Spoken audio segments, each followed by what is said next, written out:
Boa noite. O cônsul da Venezuela no Amazonas participou hoje de uma reunião com órgãos governamentais para tratar da situação dos venezuelanos que estão acampados na rodoviária de Manaus. O objetivo é buscar soluções para atender às necessidades desse grupo de imigrantes. Pelo menos 31 famílias de indígenas venezuelanos vieram para a capital do Amazonas em busca de melhores condições de vida. Mas aqui, eles sobrevivem de esmolas e ficam expostos a situações precárias em vários pontos da cidade. Na manhã de hoje, representantes das secretarias de direitos humanos do governo e prefeitura se reuniram com o cônsul da Venezuela no Amazonas para traçar ações que promovam uma solução emergencial para a situação dos venezuelanos na capital. Nós estamos trabalhando tendo em vista a resolução do CONARE, a lei de migração e outros marcos referenciais legais que permitem que essa população imigrante, ela possa permanecer no país até 2 anos e meio, na situação de exílio, na situação de refúgio, ou outra situação de acordo com cada caso. Diferente dos haitianos, a grande maioria dessa população que está aqui, ela entrou com visto de turista, que tem uma duração de 30 dias, podendo ser renovada. Sem documentação, eles podem permanecer e devem espontaneamente procurar a delegacia de imigração para regularizar a situação, ou como refúgio, ou como exílio, ou mesmo com o pedido de visto. O consulado da Venezuela ainda propôs pagar a passagem de volta das famílias interessadas a deixar Manaus. Já a prefeitura quer chamar a atenção da Polícia Federal e Ministério Público Federal para estabelecer uma posição diante da situação desses imigrantes. Temos que compartilhar responsabilidades com essa população estrangeira, que não é uma simples população estrangeira, mas também de indígenas, que traz no arcabouço de sua rotina diária uma série de costumes que você não tem como rompê-los da noite para o dia. Se nós vamos providenciar um abrigamento provisório para essas famílias, mas até que ponto a gente pode impedir a atividade da mendicância que hoje é executada por esse grupo nas ruas de Manaus? Na tarde de hoje, a Secretaria Municipal de Assistência Social e Direitos Humanos realizou um atendimento de saúde básica para os indígenas venezuelanos no terminal rodoviário de Manaus. A Polícia Civil apresentou hoje o segundo suspeito de participação do latrocínio, que resultou na morte de 2 empresárias há pouco mais de um mês na zona sul de Manaus. Gilvan Lima Dias, de 25 anos, conhecido como Maninho, estava sendo procurado pela polícia por suspeita de também ter envolvimento no latrocínio do casal Josane Maria Almeida da Silva e Ana Paula da Silva Pereira, que eram comerciantes em Manaus. Estar na casa da sua sogra, ele confirmou que tinha visto a foto do seu comparsa nos jornais quando tinha sido preso, alugou a casa dele e estava tentando despistar a polícia, ficando na casa de parente. O titular da delegacia especializada em homicídios e sequestros explicou que com a prisão de Gilvan, o caso ocorrido no último dia 6 de fevereiro, na zona sul da capital, está totalmente elucidado. Ele afirmou ainda que Gilvan recebeu R$50 da quantia em dinheiro que foi roubada das vítimas durante a ação criminosa. O Gilvan assume que ele pegou R$150 do carro, que estava na porta do carro, e depois eles se encontraram e ele recebeu R$50. O comparsa Felipe Xavier Oliveira, de 18 anos, foi preso há pouco mais de um mês. Segundo a Polícia Civil, ele é apontado como o autor dos disparos que resultaram na morte do casal e já tinha um processo de homicídio registrado na polícia de quando ele ainda era menor de idade. As 2 mulheres foram abordadas no momento em que chegavam em casa durante a noite. Na madrugada deste domingo, um adolescente de 17 anos foi morto por um segurança em um posto de combustível próximo ao Terminal 2 do Aeroporto Internacional Eduardo Gomes. A família do adolescente disse que ele havia saído com amigos para festejar o próprio aniversário. O segurança disse à polícia que o grupo estava em atitude suspeita. O crime ocorreu por volta de 3h30 da madrugada deste domingo no estacionamento de um posto de gasolina em frente ao anexo do aeroporto Eduardo Gomes, conhecido como Eduardinho, zona oeste de Manaus. Isaac Jorge da Silva Correia comemorava seu aniversário de 17 anos, junto com 8 amigos, também menores de idade, quando foi atingido com um tiro disparado, segundo amigos da vítima, por um vigilante do aeroporto. Testemunhas relataram que o segurança teria saído daquela guarita e se dirigido ao posto e abordado os rapazes, dando ordem para que eles se rendessem. E foi exatamente ali que o segurança terceirizado deu um tiro na nuca do adolescente. Um vídeo feito por amigos de Isaac mostra o estudante baleado no chão. O vigilante permanece com a arma apontada para os jovens, enquanto um outro segurança tenta acalmar a situação. Cara, tu atirou no cara. O vigilante falou para ele não correr. Aí ele virou, botou a mão na cabeça, aí a gente só ouviu o disparo. Aí depois disso todo mundo foi para cima dele, ele ficou apontando a arma para todo mundo. E o outro parceiro dele ficou calmo, tentando acalmar todo mundo porque sabia que ele já tinha feito besteira. O adolescente foi encaminhado ao hospital e pronto-socorro 28 de agosto, zona centro-sul de Manaus, mas não resistiu e morreu na unidade de saúde. E está esperando justiça, né? Esperar agora que tudo socorra dentro dos parâmetros legais da lei mesmo, para que ele permaneça preso e que seja julgado pelo homicídio que de fato foi o que aconteceu. O vigilante, identificado como Juliano César Azevedo, de 25 anos, foi preso em flagrante. Ele está agora aqui no 19º Distrito Integrado de Polícia. Segundo o delegado plantonista, Juliano César vai responder por homicídio. O delegado preferiu não se pronunciar, mas informou que, em depoimento, Juliano César diz que Isaac e seus amigos estavam em atitude suspeita, pois os mesmos estavam furtando uma moto e depredando placas. A arma usada no disparo, um revólver de calibre 38, foi apreendida pela polícia. A Infraero, empresa federal responsável pelos aeroportos brasileiros, disse que está colaborando com as autoridades e acompanhando a adoção de medidas administrativas cabíveis. Dor e tristeza marcaram o velório do estudante nesta igreja localizada no Conjunto Viver Melhor, bairro onde o Isaac residia. O enterro ocorreu na manhã desta segunda-feira no cemitério Parque Tarumã, zona oeste de Manaus. E continuam as buscas no Rio Madeira pelas duas crianças, uma de 5, outra de 1 ano e 5 meses, que desapareceram depois que uma lancha naufragou na última quinta-feira em frente ao município de Nova Olinda do Norte, no interior do estado. As buscas com mergulhadores duraram mais de 72 horas e nesta segunda-feira a operação denominada Pente Fino utilizou 3 lanchas para percorrer o perímetro de aproximadamente 25 quilômetros. A operação está sendo realizada pelos bombeiros, Defesa Civil de Nova Olinda e Marinha, além da ajuda dos familiares das vítimas. A Universidade do Estado do Amazonas apresentou na manhã de hoje, em audiência pública na Assembleia Legislativa do Estado, uma tecnologia de asfalto reciclado que com durabilidade de 1 década. Já pensou receber pavimentação asfáltica que dura no mínimo 10 anos, mesmo sob todas as condições de sol intenso e chuvas torrenciais? A Universidade do Estado do Amazonas apresentou na manhã de hoje um estudo do asfalto reciclado, ecológico e de baixo custo durante audiência pública na Assembleia Legislativa do Estado do Amazonas. Eles são resíduos de AAUQ, que é areia asfalto nada quente, são resíduos de CBUQ, antigamente a nomenclatura é CBUQ, mas agora CAUQ, concreto asfáltico usinado a quente, né? E são resíduos desses produtos, em que você incorpora um pouco mais de CAP ou de filler para dar a mesma resistência do projeto inicial. A UEA possui tecnologia para fazer análises minuciosas do solo e da pavimentação, permitindo que o asfalto seja aplicado de acordo com a necessidade da via. A tecnologia é a melhor do Brasil e chega a superar as da Universidade de São Paulo e Rio de Janeiro. Mas Manaus passa por um outro problema de anos e que vai além da pavimentação asfáltica. Os nossos testes em laboratório mostram que o nosso asfalto ele cumpre as regras do DENIT. Existem várias faixas do DENIT e o nosso asfalto em laboratório está de acordo com as normas do DENIT.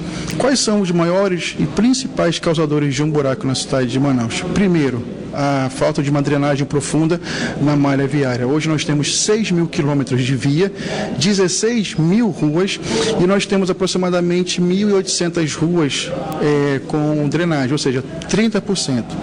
Manaus está entre as 10 piores cidades do país no ranking de saneamento, segundo os dados do Trata Brasil de 2016. Estamos hoje aqui abrindo um debate no sentido de que o poder público, principalmente o executivo, o poder executivo, o governador, o prefeito de Manaus, os prefeitos dos municípios, possam ter acesso a essas informações oriundas dessa pesquisa.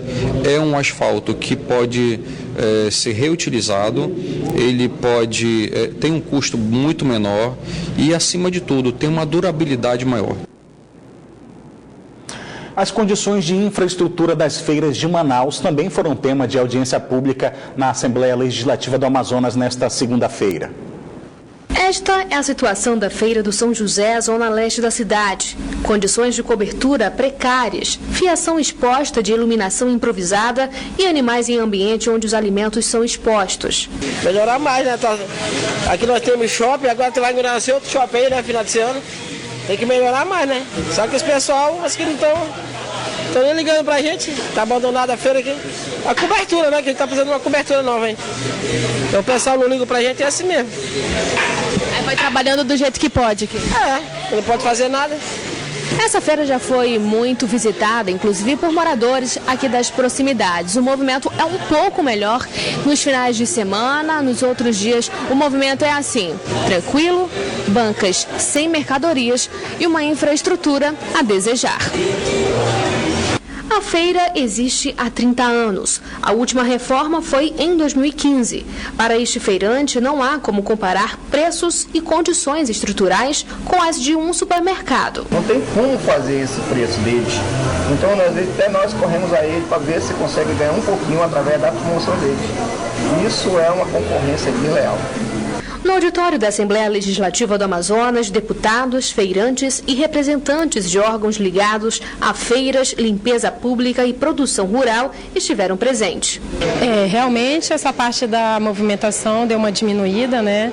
A gente percebe que nos anos anteriores nós tivemos um índice maior de turismo e até mesmo de visitante, né? Para o presidente da Comissão de Agricultura e Desenvolvimento Rural, as condições físicas das feiras de Manaus afastam clientes e prejudicam os permissionários. E agora vamos conferir a previsão do tempo para esta terça-feira em Manaus e em alguns municípios do interior do estado. Em Manaus, a previsão é de tempo encoberto a nublado com possibilidade de pancadas de chuva à noite. As temperaturas variam entre 24 e 32 graus. Em Apuí, no sul do estado, a previsão é de tempo nublado com pancadas de chuva isolada. Temperaturas mínima de 24 e a máxima de 33 graus. Em Novo Aripuanã, o tempo amanhece encoberto a nublado com possibilidade de chuva à noite. Temperatura mínima de 20 e a máxima de 34 graus. A mesma previsão para o município de São Gabriel da Cachoeira, onde as temperaturas também variam entre 20 e 34 graus. A declaração do imposto de renda é um assunto que ainda deixa muito contribuinte em dúvida. E aqui em Manaus tem uma faculdade que, para aliar a teoria à prática, está com alunos oferecendo esse serviço aos contribuintes interessados. Orestes de Taif. De acordo com dados da Receita Federal, no Amazonas apenas 11% dos contribuintes já fizeram a declaração do imposto de renda. Essa porcentagem representa apenas 35 mil pessoas em todo o estado.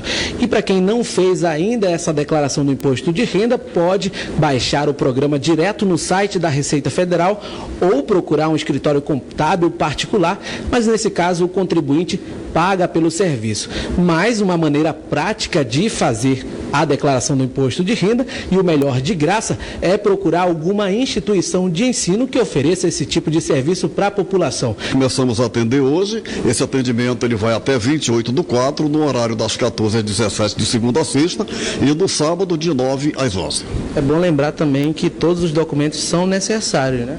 Se você é obrigado a declarar se teve valor retido na fonte ou se teve rendimentos oferidos tributáveis acima de R$ 28.559,70, você é obrigado a declarar, né? Então você junta toda a documentação, a declaração do ano anterior, a cédula C que a empresa lhe deu comprovando seus rendimentos no ano passado, extrato de banco para comprovar saldo de poupança, saldo de conta corrente. Se você tiver carro, casa, traga o documento para que nós possamos completar a sua declaração. Cerca de 318 mil pessoas ainda devem fazer a declaração do imposto de renda em todo o Amazonas. Orestes Litaif para o Band Cidade.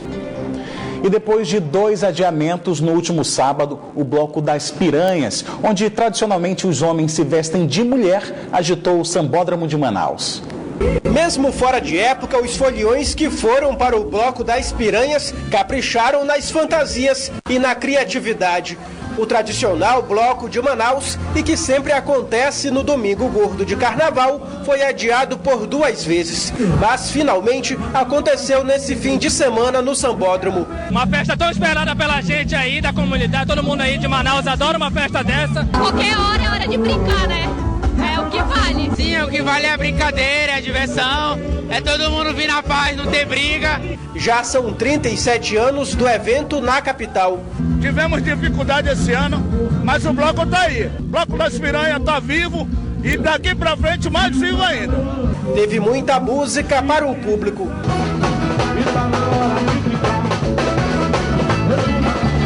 Aqui a irreverência e o bom humor tomam conta.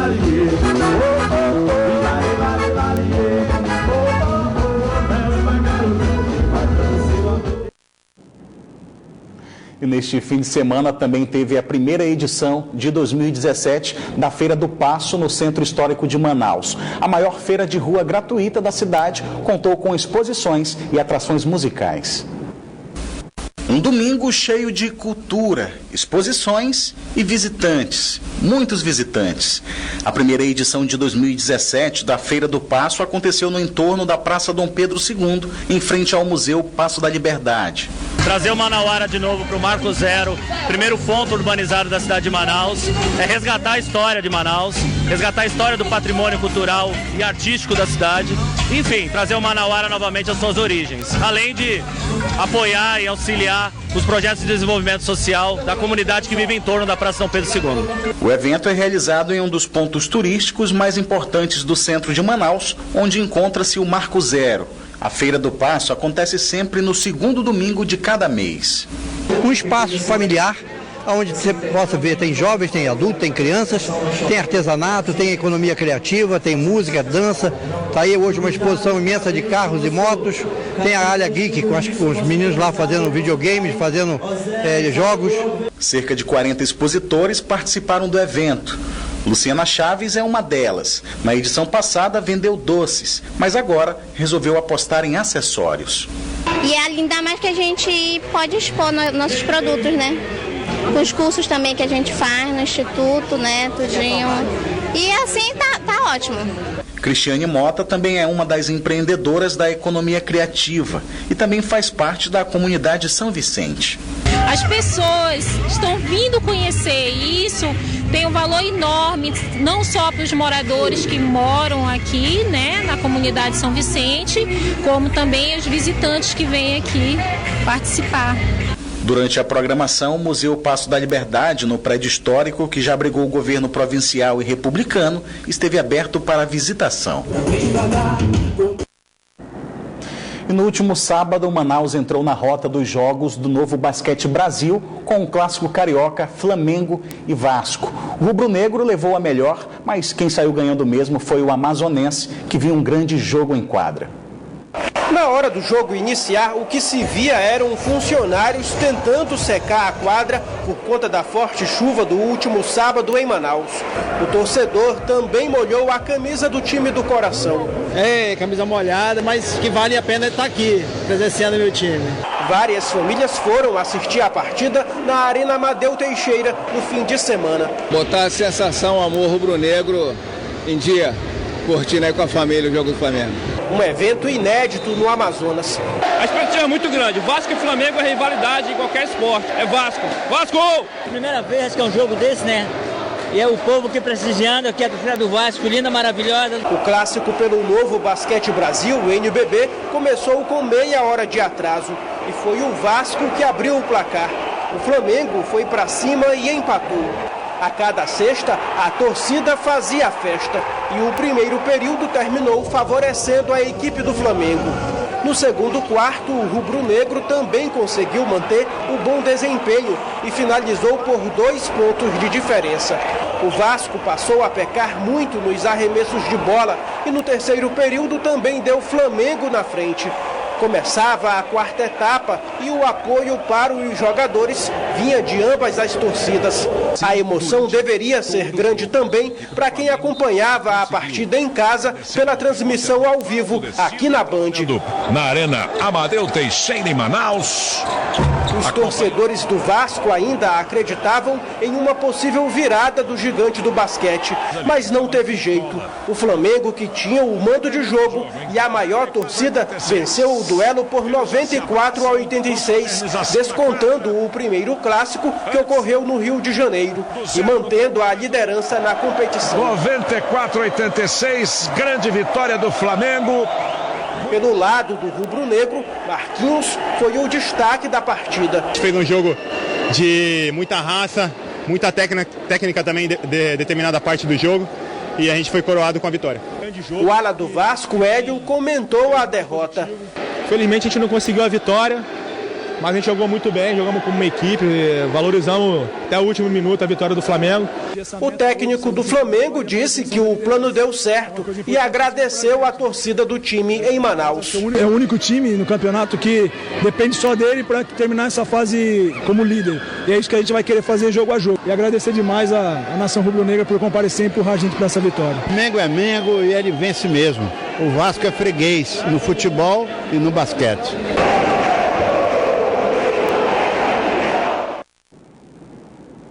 O Band Cidade fica por aqui, mas continua na internet, onde você pode acompanhar outras notícias nas redes sociais Facebook e Twitter da Band Amazonas. E para rever nossas reportagens, acesse youtube.com/Band Amazonas e clique no link vídeos. Você também pode enviar sua sugestão de reportagem para o nosso WhatsApp.